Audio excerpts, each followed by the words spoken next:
Assalomu alaykum hammaga, hurmatli o'quvchilar, yaxshimisizlar? Xo'sh, Istanbul yabanchilar uchun dars kitobini o'tgan dars 4-B unitini o'tgandik. Bugun nasib qilsa 4-J qismini o'tib beraman. Xo'p, J qismini boshlaymiz. Boshlashdan oldin albatta videoni boshida ko'rayotgan bo'lsalaring, albatta kanalimizga obuna bo'linglar, like va komment yozishni esingizdan chiqarmang. Unda boshladik. Xo'p. Birinchi o'rinda J qismini ko'rib ko'rsak, aylanma uzoqda. Aylanma uzoqda deb nomlangan. Va har safar takror va takror aytadigan narsam, grammatikani boshqa qismida o'rganishimizga kerakli bo'lgan so'zlar, fe'llar bo'lishi mumkin. Bu narsalar bu qismda berib o'tiladi. Bu qismda. O'qiymiz. Kendim, o'zim, kendin, o'zing, kendisi, o'zi, hepimiz, hammamiz, hepiniz, hammangiz, hepsi, hammalari. Tarjimasi tushunarli.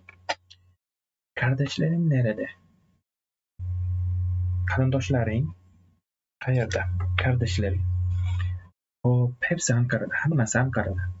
İstanbul'da kiminle yaşıyorsun? İstanbul'da kim bilan yashayapsan? Yoki yashaysan?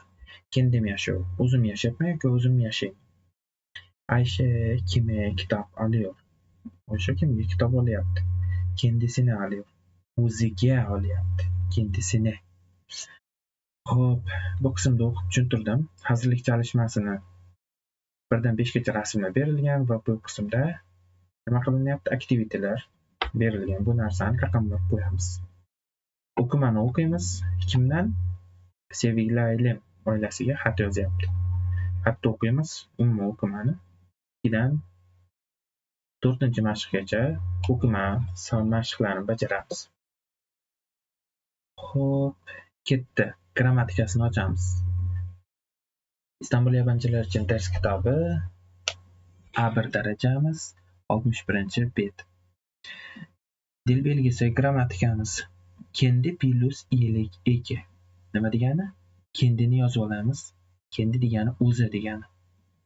Iyilik eklari. Iyilik ekini bundan oldingi 4-B unitda o'tib berganman. Nima degani iyilik eklari? Egalik qo'shimchalari. Xo'p, kendi o'ziga egalik qo'shimchalari, ya'ni uchta shaxs birlik va ko'plikka tegishli bo'lgan egalik qo'shimchalarini qo'shgan holatimizda o'zim, kendim degan, kendin, o'zing, kendisi, o'zi. Ya'ni ben, sen va u, ya'ni o uchun o'zim, o'zing, o'zi degan ma'noni bildiradigan qism kelib chiqadi. Kendimiz, o'zimiz, kendiniz, o'zingiz, kendilari, o'zlari. Bu narsani tushunish muammo bo'lmasa kerak sizlar uchun. Xo'p. Nima degan ekan? Kendi kelimasi notini ko'ramiz. Kendi kelimasi kishi zamirlari ile birlikda kullanıldığı zaman ishi yapani o'zini pekishtiradi. Nima degan ekan? O'zi so'zi kishilik ravishlari bilan birgalikda foydalanilganda vaqt ishi, ya'ni zaman ishi yapani pekishtiradi. Xo'p, nima degani bu narsa? O'zi qilganini bildirar ekan, ya'ni kendim. Mana masalan, ben kendim o'tu yapıyorum. Hech kim yordam bermayapti, faqat o'zim o'sha ishni qilyapman degan ma'no beradi. Ben kendim o'tu yapıyorum, ya'ni men o'zim dazmol qilyapman. Hech kim yordam bermagan bu ishga. Xo'p, ikkinchisi, sen kendin yaz. Arkadaşların sana yardım etmesin. Sen o'zing yoz. Hech kimga yordam, do'stlaring senga yordam qilmasin. U kendisi araba sürüyor. U o'zi mashina haydayapti. Tushunarli? Bu qism juda ham oson. Nima ekan? Kendi plus egalik qo'shimchalarni qo'shgan holatda uchta shaxs birlik va ko'plik uchun bemalol bu qismda yasay olasiz ekan. O'rnaklarni o'qiymiz. O'rnaklarga oid pastda 6-mashqda nima qilamiz? To'g'risini, mosini joylab qo'yamiz. Ikkinchi qism ko'ramiz. Ikkinchi qism nima ekan? Hep plus iyilik eki. Hep degani yozib olinglar, hamma degani. kendi bilan hepni orasidagi farq nimada desangiz, kendida faqat birlik qismi foydalanilmasdan ko'plik qismi uchun ham ishlatilaveradi. Egalik qo'shimchasi qo'shilgan holatda. Hepdachi hammada o'zida ko'plik ma'nosini ichida yashirgan, ya'ni hamma degani 2 va undan ortiq kishi qatnashadi. Shuning uchun 3 ta shaxsda faqat ko'plik qismi ishlatiladi. Ya'ni egalik qo'shimchalarini faqat biz, siz va ular uchungina qismi hepga qo'shila oladi. Birlik qismi ishlatilmaydi. Ya'ni ko'plik ma'nosi hepda bor bo'lgani uchun. Nima bo'lar ekan? Biz uchun imiz qo'shimcha yoki mis qo'shimcha qo'shilishi kerak edi. Imiz qachon qo'shilardi? Oxir undosh bo'lganda. Hepda oxir undoshmi? Undosh. Shu qoida hammasiga ishlaveradi. Nima ekan hepimiz?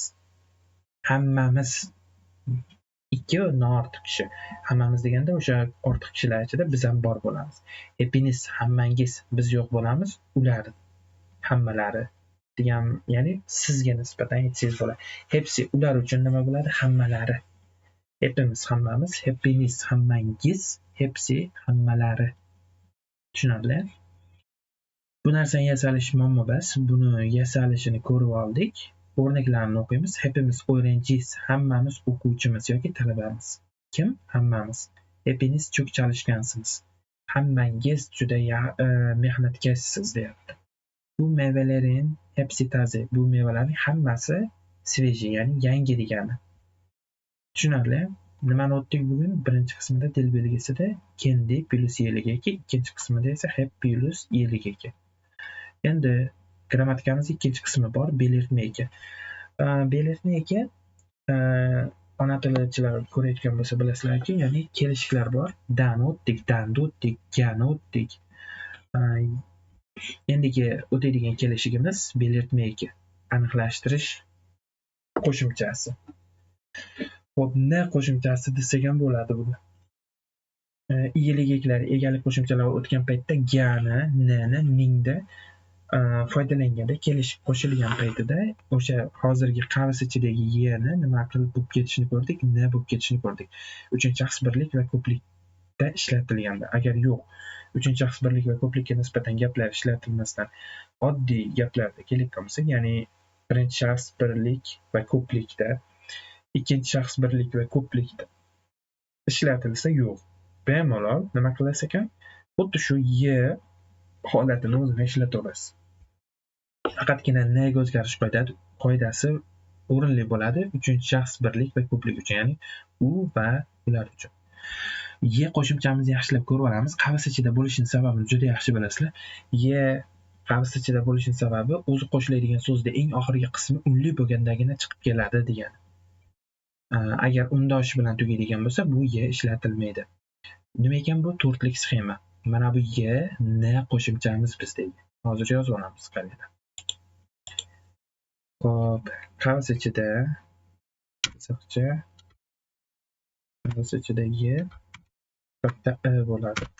Bu to'rtlik sxema bo'yicha bizdagi neni o'zi, hurmatli o'quvchilar, bizdagi ni o'zi tarjimasi. Tushunarli?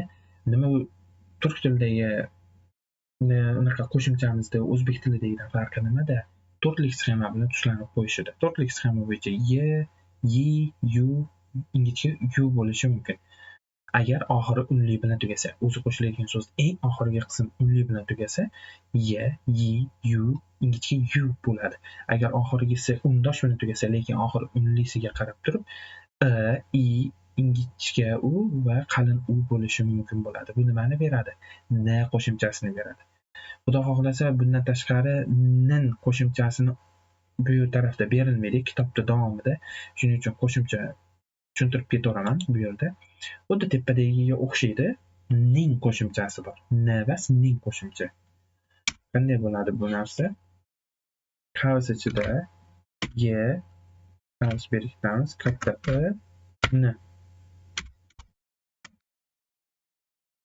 Tushundingizmi? Yin. Agar uchinchi shaxs birlik va ko'plikka nisbatan ishlatilayotgan bo'lsa, bular nima bo'lib qoladi? Ning qo'shimchasi deb qo'yaman. Ning qo'shimchasi o'zbek tilida. Bu uchinchi shaxs birlik va ko'plikka nisbatan ishlatilmagan holat. Agar ishlatilsa, ye o'rniga ne bo'lib qoladi. Tushunarli-a? Iyligiklari qismida tushuntirib o'tdim. bugungi o'tgan mavzuyimiz nima bo'ldi? Xo'p, kendini o'tdik, hebni o'tdik va belirtmayga. O'zimizdagi na kelishigini o'tdik. Xo'p, hurmatli o'quvchilar, nima qilish kerak? Bu yerdagi mashqlar to'liq bajarasiz. Grammatikasidagi o'sha dars kitobini ko'rib beryapman. Dars kitobidagi to'liq boshidan oxirigacha dinlamasigacha bajarasiz. Dinlama audiolarni pastki qismda, ya'ni komment qismiga tashlab qo'yaman. Kutubxonamiz bor, afzal kutubxonamiz. Shu joyga o'tayotgansiz hamma narsa, turk tiliga oid ma'lumotlar, kitoblar, podkastlar, hamma narsa shu yerga joylangan. Turkcha kinolar ham bemalol ko'rishingiz mumkin bo'ladi.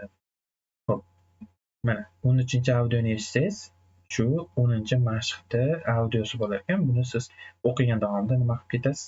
Bemalol joylab ketasiz so'zlarni. Tushunarli? Endi umumiy grammatika, ya'ni unit tugagan paytida qilayotgan ishlarimizni yana eslatib o'taman.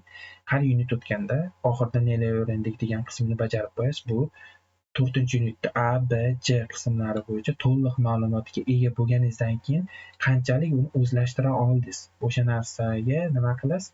O'zingizni sinab olishingiz mumkin. Buni bajarasiz. Xo'sh, keyin eng oxirida 4-unit A, B, J qismlaridagi hammasidagi yangi chiqqan so'zlarni nima qilib qo'ygan? Yozib qo'yilgan. Buni siz o'zingiz tarjima qilmasligingiz uchun, mashaqqatni osonlashtirish uchun nima qilingan? Bir kitob bor. Kitob tuzib chiqilgan. Xuddi shu so'zlar nimasi bilan? O'zbekcha tarjimasi bilan yozib qo'yilgan.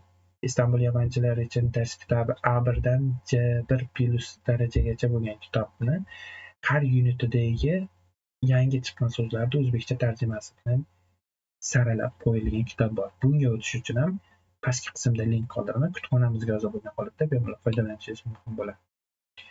Xo'p, hurmatli o'quvchilar, mana bu darslarda qayerdan qanday tekshirib olishimiz mumkin deydigan bo'lsangiz, tushunmagan joylaringizda komment qismida so'rashingiz mumkin yoki nima qilasiz? Meni profilimga o'tasiz. Meni profilim kanal bo'limida, ya'ni kanal ma'lumotlar bo'limida yozib qo'yilgan Telegram profilim. Ustiga bosasiz, Telegramga o'tasiz, menga yozasiz. Mana shu joyda qanday bo'lishi haqida ma'lumot bera olasizmi, to'g'rimi? Men tekshirib, qo'ldan kelgancha tekshirib beraman. Hurmatli o'quvchilar yoki talabalar, turk tilini qaysi maqsadda o'rganayotgan bo'lsangiz, maqsadingizga erishing. Ham milliy sertifikat olish uchunmi yo TS xalqaro sertifikatini nima qilasiz? Boshlagan oxirigacha tugatinglar. Asosiysi. Keyin ko'rgandan keyin like va komment, zo'r ustoz, yaxshi ketyapti, davom eting degan so'zlaringiz bo'lgan bo'lsa, bemalol yozib qoldiringlar. Bu narsa meni shu kitobni boshidan oxirigacha tugatishimga motivatsiya bo'ladi. Ko'proq o'quvchiga, o'ziga o'xshagan o'quvchilarga bu grammatika darsimiz to'liq holatda yetib boradi. Hammalaringizga rahmat. Xudo xohlasa keyingi darsda 5-unit A qismini tushuntirib beraman. Hammaga rahmat. Kanalga a'zo bo'lishni unutmanglar.